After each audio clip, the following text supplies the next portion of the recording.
Assalamualaikum warahmatullahi wabarakatuh. Hai teman-teman, jumpa lagi bersama saya Rahmawati Khoiriyah, dosen FEB UIN Raden Mas Said Surakarta. Baiklah, dalam kesempatan kali ini kita akan berdiskusi bareng lagi mengenai analisis jabatan. Apa sih itu analisis jabatan? Analisis jabatan adalah kegiatan menghimpun dan menyusun informasi tentang tugas, jenis pekerjaan, dan tanggung jawab yang bersifat khusus. Prosedur untuk menetapkan tugas dan keterampilan yang dibutuhkan sebuah pekerjaan dan juga tipe orang yang tepat untuk pekerjaan tersebut. Kemudian menganalisis dan mendesain pekerjaan apa saja yang harus dikerjakan, bagaimana cara mengerjakannya, dan mengapa pekerjaan itu harus dikerjakan.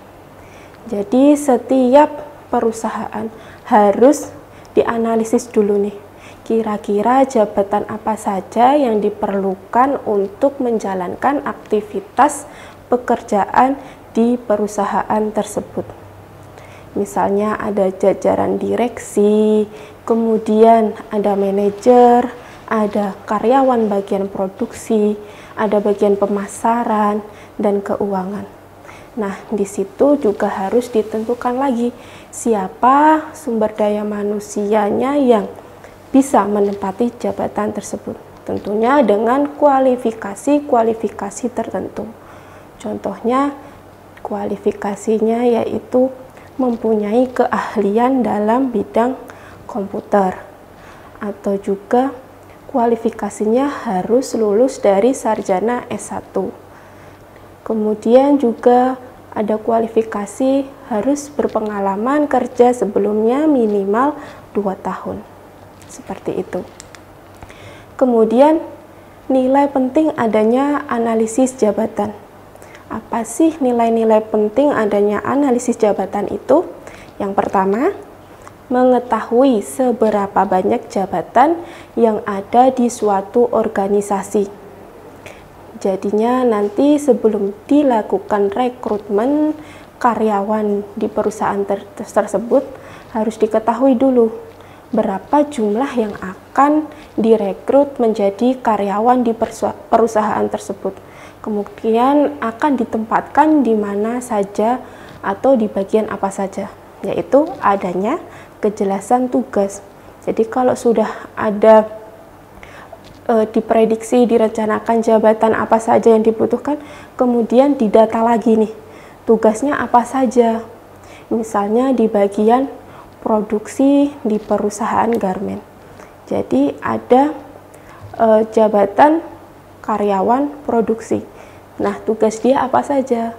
Mungkin salah satunya adalah memproduksi jaket dalam satu periode waktu, biasanya ditentukan per hari sejumlah berapa pieces.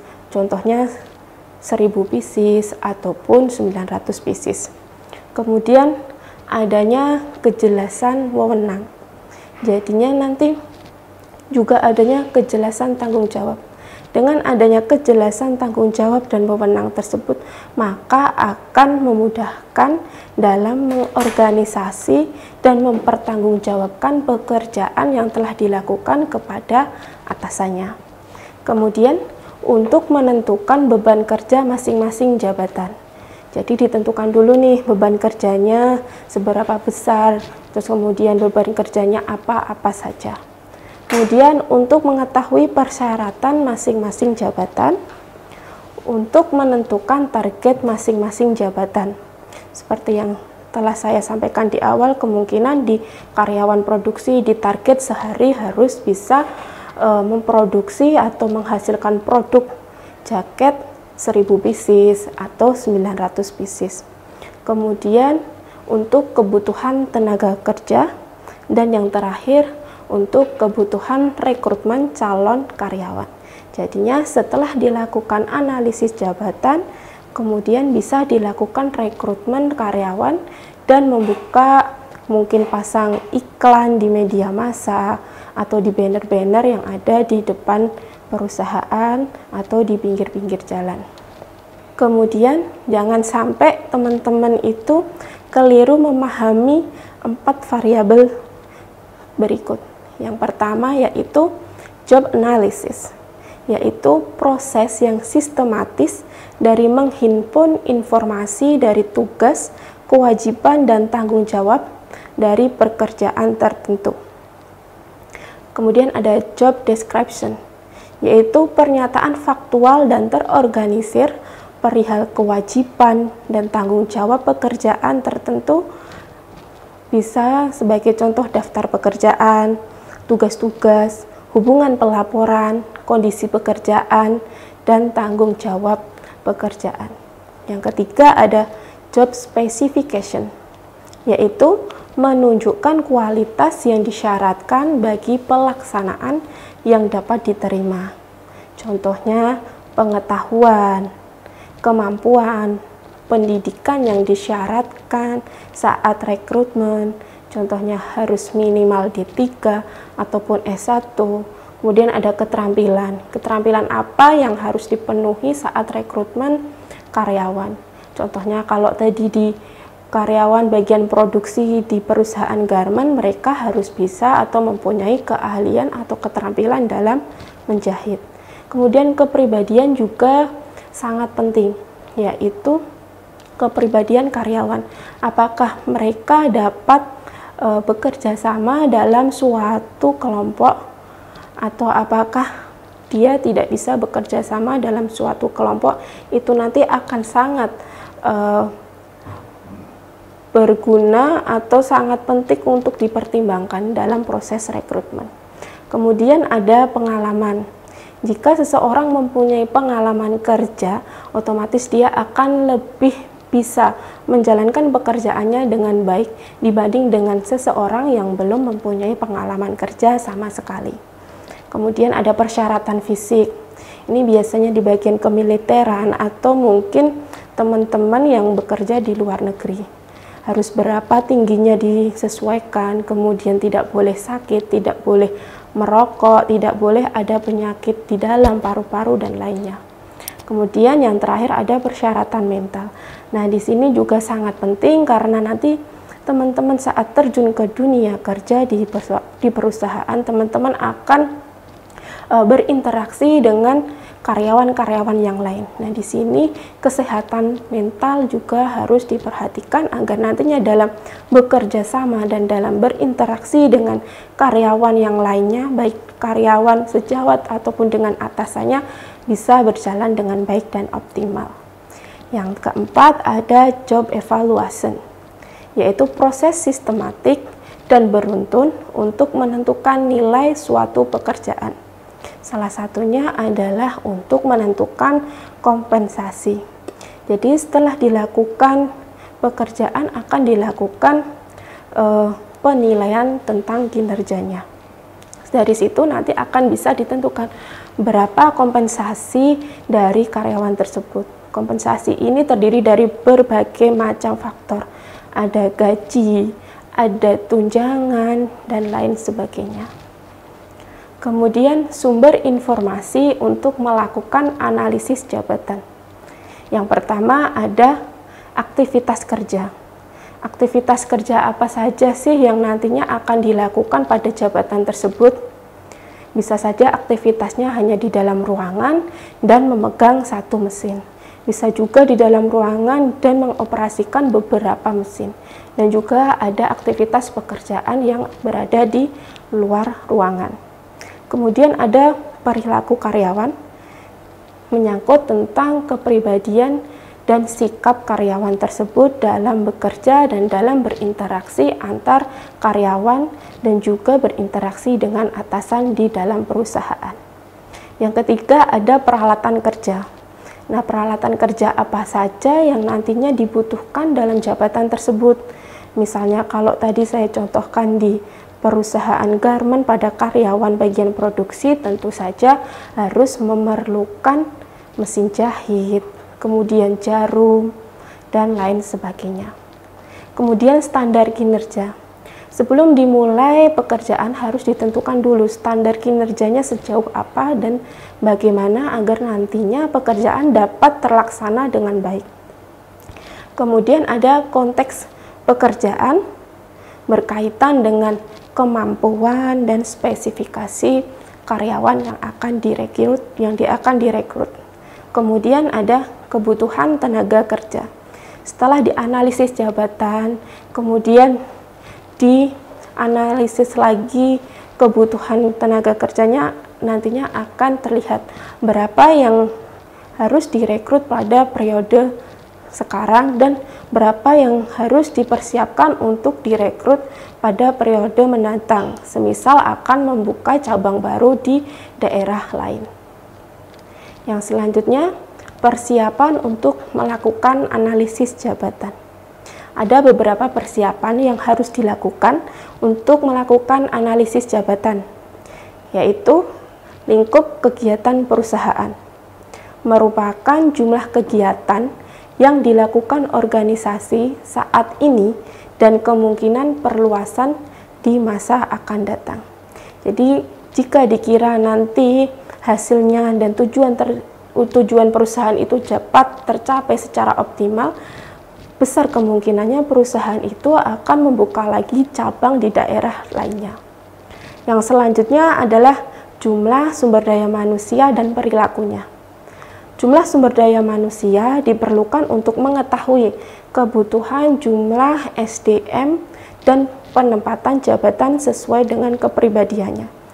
Jadi, semisal kalau dibutuhkan sumber daya manusia di jabatan A dan memerlukan perilaku dia seharusnya dapat bekerja sama secara kelompok, maka harus dicarikan juga pada saat rekrutmen itu kualifikasi karyawan yang memenuhi kualifikasi jabatan tersebut. Metode yang digunakan, metode pengumpulan data dapat dilakukan dengan observasi, wawancara, dan kuesioner. Jadi bisa terjun langsung ke area perusahaan, kemudian mewawancari karyawan-karyawan atau supervisor yang ada di situ, membutuhkan apa saja, ada kekurangan apa saja, dan ada masukan apa saja sebagai penunjang optimalisasi tujuan perusahaan. Kemudian ada pembagian kuesioner yang dibagikan kepada karyawan dalam perusahaan tersebut. Selanjutnya ada sarana dan prasarana. Faktor ketersediaan sarana dan prasarana berperan sangat penting untuk menunjang aktivitas organisasi dalam mencapai tujuan. Salah satunya harus ada alat dan mesin, juga harus tersedianya bahan-bahan yang nantinya akan diolah dan diproduksi menjadi barang jadi dan kemudian bisa didistribusikan. Nah, selanjutnya ada penentuan syarat jabatan. Merupakan syarat-syarat yang harus dipenuhi untuk menempati suatu jabatan. Sumber daya manusia yang ditempatkan bisa diambil dari dalam maupun dari luar organisasi. Contoh dari dalam yaitu jika ada jabatan yang bisa mempromosikan karyawan. Jadi jika dirasa karyawan itu mempunyai kompetensi dan kinerja yang sangat bagus, bisa dipromosikan untuk mengisi jabatan yang berada di atasnya. Kemudian yang dari luar yaitu bisa dengan membuka rekrutmen besar-besaran atau bisa juga meminta tolong pada lembaga pelatihan yang sudah bermutu dan berstandar. Kemudian manfaat analisis jabatan. Yang pertama ada perencanaan SDM, ada beban kerja, kemudian penarikan dan seleksi pegawai atau rekrutmen dan seleksi, kemudian ada pelatihan, kemudian ada penentuan kompensasi, penilaian kinerja, dan perencanaan karir. Pendukung pelaksanaan analisis jabatan. Yang pertama ada komitmen manajemen puncak, yaitu manajemen yang berada di atas seperti jajaran direksi atau pemegang saham. Kemudian keterlibatan serikat pekerja untuk organisasi, di mana serikat pekerja ini ada di dalam perusahaan untuk memperjuangkan hak-hak dari para karyawan atau pekerja dalam perusahaan tersebut. Ada juga keterlibatan karyawan, kemudian komunikasi yang efektif menyangkut tujuan pelaksanaan. Jadi nantinya dari manajemen puncak, manajemen tengah dan bawah harus ada komunikasi agar nanti tujuan perusahaan dapat dilaksanakan dengan sebaik-baiknya. Kemudian ada penugasan personalia yang qualified dan komitmen untuk melaksanakan analisis pekerjaan. Penggunaan pakar manajemen SDM sebagai narasumber bisa didatangkan dalam pelatihan atau pengembangan karyawan. Pengumpulan data selama jam kerja reguler bisa melalui wawancara, observasi maupun kuesioner. Penggunaan teknik pengumpulan data yang valid dan dapat diandalkan. Jadi waktu mengumpulkan data itu harus benar-benar dilaksanakan oleh seseorang yang paham, dan data yang diambil nanti harus benar-benar bisa mewakili apa yang terjadi atau masalah apa yang terjadi di dalam perusahaan tersebut. Yang terakhir ada penggunaan komite untuk mengawasi pelaksanaannya. Jadi setiap aktivitas yang ada di perusahaan harus diawasi agar tidak keluar dari jalur dan tujuan awal. Metode pengumpulan analisis jabatan seperti yang telah saya singgung di depan tadi, ada observasi, yaitu mengobservasi orang yang melaksanakan pekerjaan.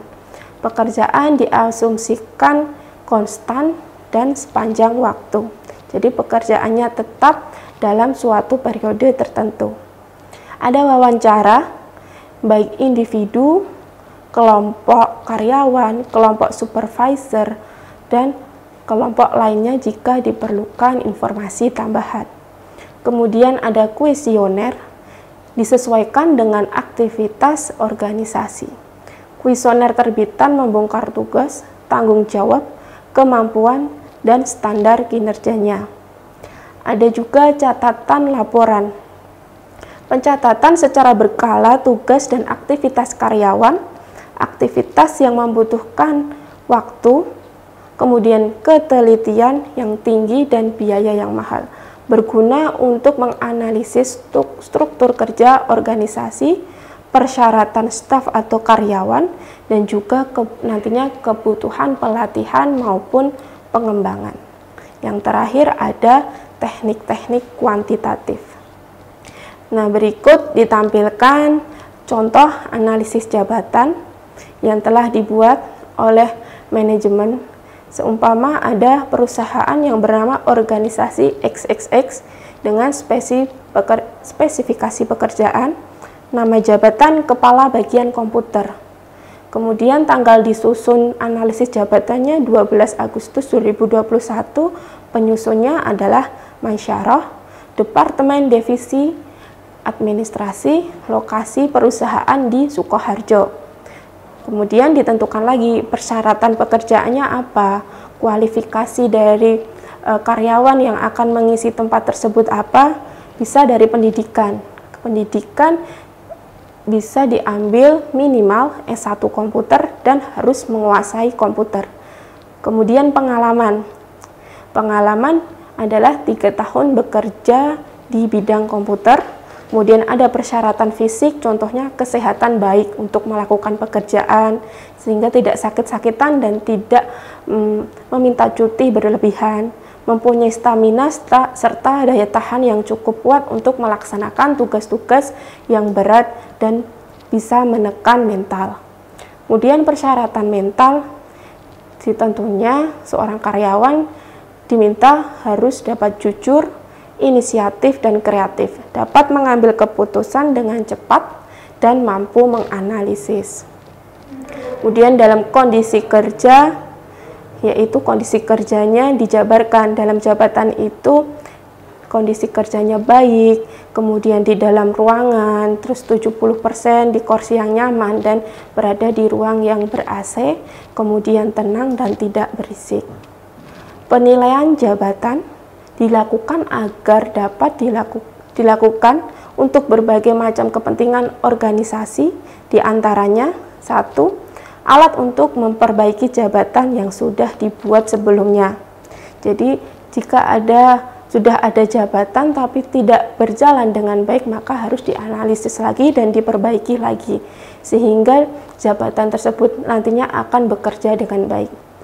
Kemudian sebagai dasar untuk menentukan beban kerja, sebagai dasar untuk menentukan kompensasi atau balas jasa. Yang keempat adalah sebagai dasar untuk menentukan jenjang karir, baik nanti dipromosikan ke posisi jabatan yang lebih tinggi, dirotasi atau dipindahkan ke jabatan yang lainnya, ataupun didemosi karena kinerjanya kurang baik, akhirnya diturunkan jabatan ke jabatan yang lebih rendah. Yang kelima, sebagai dasar untuk merencanakan pendidikan dan pelatihan.